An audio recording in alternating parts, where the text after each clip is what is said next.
পৃথিবী আমাদের আবাসভূমি, বিশাল মহাজাগতিক সাগরে ভাসমান এক ক্ষুদ্র নীলবিন্দু। এখানেই বাস করেন আপনার পরিচিত সবাই, অতীতে বেঁচে থাকা প্রতিটি মানুষ এবং বলা হয়ে থাকা প্রতিটি গল্প। এখান থেকেই আমাদের যাত্রা শুরু হয়।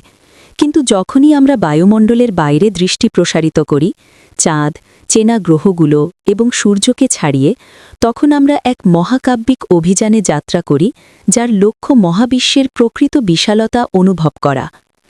পৃথিবীর মায়া ত্যাগ করার পর আমাদের মহাজাগতিক সফরের প্রথম সীমানা হল চাঁদ, যা প্রায় 3,84,400 কিলোমিটার দূরে অবস্থিত। এটি এতটাই বিশাল দূরত্ব যে আপনি যদি ঘণ্টায় 100 কিলোমিটার বেগে গাড়ি চালিয়ে যান, তবে সেখানে পৌঁছতে 160 দিনের বেশি সময় লাগবে। এই চন্দ্রবিন্দু থেকে পৃথিবীকে মহাশূন্যের অন্ধকার শূন্যতায় নীল ও সবুজের এক ভঙ্গুর গোলক বলে মনে হয়, এমন একটি দৃশ্য যা আমাদের অস্তিত্বকে এক বিনম্র দৃষ্টিভঙ্গিতে নিয়ে আসে। চাঁদের বুক থেকে এভাবেই পৃথিবীকে দেখা যায়। আমাদের বহির্গামী যাত্রা অব্যাহত থাকলে পরবর্তী মাইলফলক হল সূর্য, যা পৃথিবী থেকে প্রায় 1 জ্যোতির্বিজ্ঞানী একক বা অ্যাস্ট্রোনমিক্যাল ইউনিট দূরে অবস্থিত। প্রায় 150 মিলিয়ন কিলোমিটারের সমান এই এককটি আমাদের সৌরজগতের দূরত্ব পরিমাপের আদর্শ কাঠি। কল্পনা করুন, প্রতি সেকেন্ডে 3 লক্ষ কিলোমিটারের বিস্ময়কর গতিতে ভ্রমণকারী আলো সূর্য থেকে পৃথিবীতে পৌঁছতে প্রায় 8 মিনিট 20 সেকেন্ড সময় নেয়। আপনি যদি ঘণ্টায় 900 কিলোমিটার বেগে উড়ন্ত কোনো বাণিজ্যিক বিমানে এই পথ পাড়ি দেন, তবে আপনার সময় লাগবে প্রায় 19 বছর। এই অকল্পনীয় দূরত্ব আমাদের সৌরজগতের বিশালতাকে মনে করিয়ে দেয়। সূর্য এক প্রজ্বলিত দানব, যা এই অবিশ্বাস্য দূরত্ব থেকে আমাদের গ্রহে জীবন রক্ষাকারী শক্তি সরবরাহ করে। পৃথিবী এবং তার মহাজাগতিক সঙ্গী সূর্যকে ছাড়িয়ে আমরা নজর দিই মঙ্গলে, যা আমাদের রহস্যময় লাল প্রতিবেশী। পৃথিবীর সবচেয়ে কাছে আসার সময় মঙ্গল প্রায় 54.6 মিলিয়ন কিলোমিটার দূরে থাকে। তবে এই দূরত্ব 401 মিলিয়ন কিলোমিটার পর্যন্ত প্রসারিত হতে পারে যখন গ্রহ দুটি সূর্যের বিপরীত দিকে অবস্থান করে।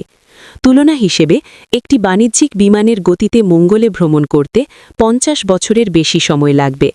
পৃথিবী ও মঙ্গলের মাঝখানের এই বিশাল শূন্যস্থান মহাকাশ অভিযানের জন্য একটি বড় চ্যালেঞ্জ। লাল গ্রহে আমরা যে রোভার ও প্রোবগুলো পাঠিয়েছি, সেগুলোর যাত্রা কেবল দীর্ঘই নয়, বরং প্রতিনিয়ত পরিবর্তিত দূরত্ব ও কক্ষপথের গতিশীলতার কারণে অত্যন্ত জটিল। সৌরজগতের একদম শেষ সীমানার দিকে যাত্রাকালে আমরা দেখা পাই বরফ দানব নেপচুনের। পৃথিবী থেকে প্রায় 4.5 বিলিয়ন কিলোমিটার দূরে অবস্থিত নেপচুন আমাদের সৌরপাড়ার শেষ প্রান্ত চিহ্নিত করে। সূর্য থেকে নেপচুনে আলো পৌঁছতে প্রায় 4 ঘণ্টা 15 মিনিট সময় লাগে। এই বিপুল দূরত্ব আমাদের সৌরজগতের বিশালতা তুলে ধরে। 1977 সালে উৎক্ষেপিত ভয়েজার 1 মহাকাশযান মানুষের অদম্য কৌতূহল এবং অজানাকে জানার ইচ্ছার প্রতীক। বর্তমানে ভয়েজার 1 4 দশকেরও বেশি সময় ধরে ভ্রমণ করে পৃথিবী থেকে 22 বিলিয়ন কিলোমিটারেরও বেশি পথ পাড়ি দিয়েছে। এটি পৃথিবী থেকে পাঠানো সবচেয়ে দূরবর্তী মানবসৃষ্ট বস্তু, যা মহাজাগতিক সমুদ্রে এক নীরব পরিব্রাজক। 1990 সালে প্রখ্যাত জ্যোতির্বিজ্ঞানী কার্ল সেগেনের পরামর্শে ভয়েজার 1 শেষবারের মতো ক্যামেরার মুখ পৃথিবীর দিকে ঘুরিয়েছিল। এর ফলে তৈরি হয়েছিল আইকনিক পেল ব্লু ডট বা ফিকে নীল বিন্দুর ছবি। পৃথিবী থেকে 6 বিলিয়ন কিলোমিটার দূরত্বে আমাদের গ্রহটি মহাকাশের বিশালতায় এক ক্ষুদ্র অস্পষ্ট বিন্দু হিসেবে দেখা দিয়েছিল। সেকেন্ড কাব্যিকভাবে এই চিত্রটিকে প্রতিফলিত করেছিলেন এবং আমাদের একমাত্র আবাসস্থলকে লালন ও সংরক্ষণ করার দায়িত্বের ওপর জোর দিয়েছিলেন। আমাদের সৌরজগতের একদম শেষ সীমানায় রয়েছে উড ক্লাউড বা বরফ জাতীয় বস্তুর একটি বিশাল তাত্ত্বিক গোলক। মনে করা হয় এই মেঘপুঞ্জ সূর্য থেকে 1 লক্ষ জ্যোতির্বিজ্ঞানী একক পর্যন্ত বিস্তৃত। এটি প্রায় 1.9 আলোকবর্ষের সমান, যা এতটাই বিশাল যে এটি আন্তর্নক্ষত্রিক মহাকাশের দ্বারপ্রান্তে অবস্থিত।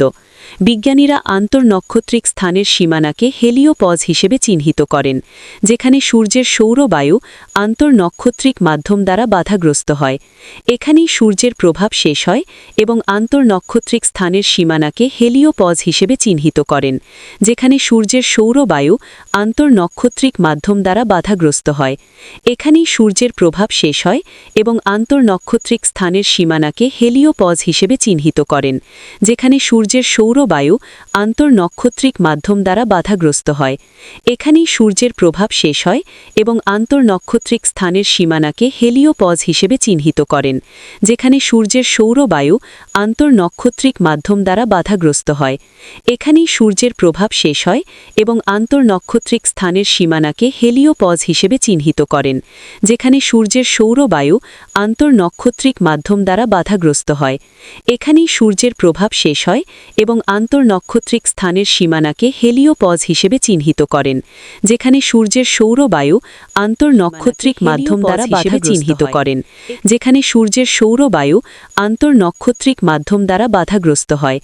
এখানেই সূর্যের প্রভাব শেষ হয় এবং আন্তর্নক্ষত্রিক মহাকাশের বিশাল রাজ্য শুরু হয়।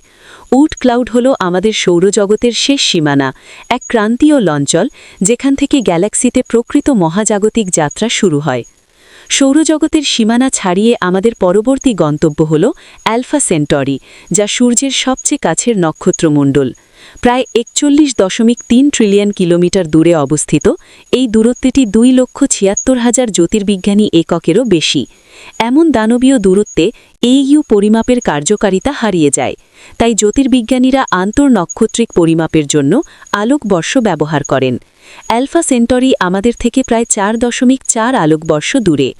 বর্তমান মহাকাশ ভ্রমণ প্রযুক্তি বিবেচনা করলে অ্যালফা সেন্টরিতে যাত্রা করা কল্পনাও করা যায় না।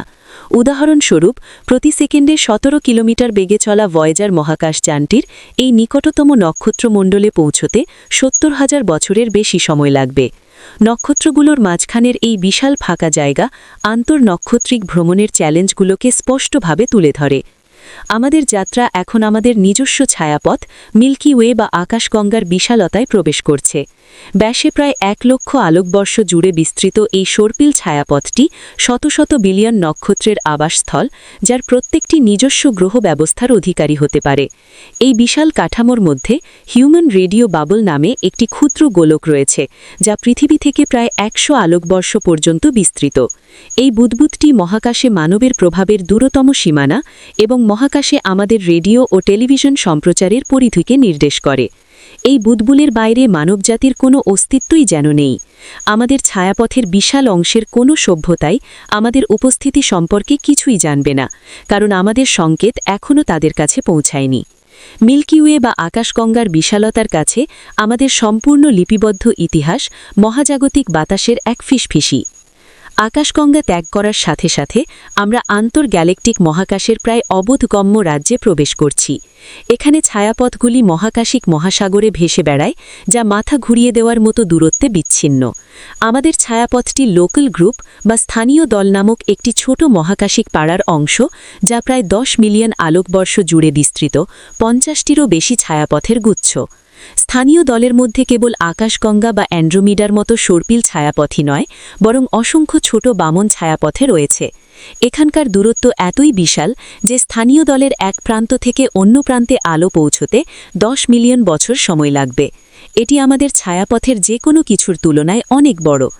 আন্তর্গ্যালেকটিক মহাকাশ হল ছায়াপথগুলির আলোর দ্বীপের মাঝখানে এক নিস্তব্ধ বিস্তৃতি ও বিশাল অরণ্য।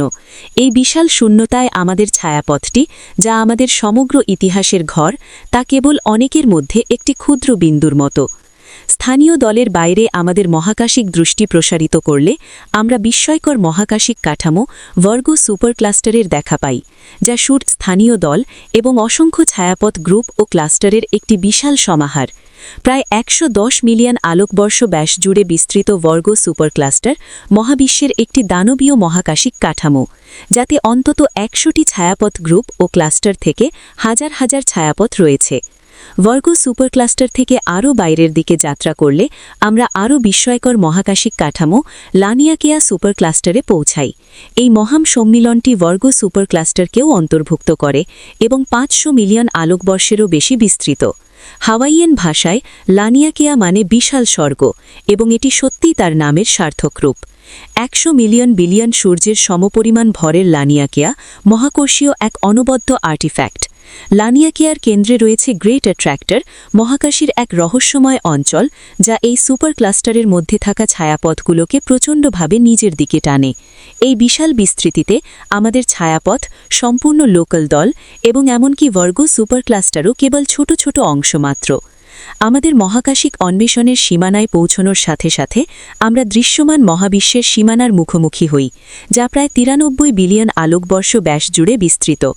এখানে একটি চমকপ্রদ প্রশ্ন জাগে যে মহাবিশ্বের বয়স যদি মাত্র 13.8 বিলিয়ন বছর হয়, তাহলে এটি এত বিশাল কিভাবে হতে পারে?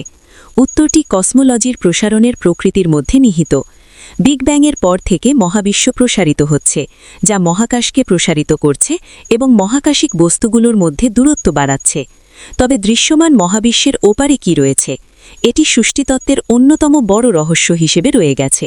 মহাকাশের কিছু অংশ আলোর গতির চেয়েও বেশি দ্রুত আমাদের কাছ থেকে দূরে সরে যাচ্ছে, যার ফলে সেগুলো চিরকালের জন্য আমাদের দৃষ্টির বাইরে চলে যাচ্ছে। ফলে পুরো মহাবিশ্বের প্রকৃত আকার অজানা এবং সম্ভবত অসীম। দৃশ্যমান মহাবিশ্ব বিশাল হলেও তা হয়তো সমগ্র মহাকাশিক বিস্তৃতির একটি ক্ষুদ্র ভগ্নাংশ।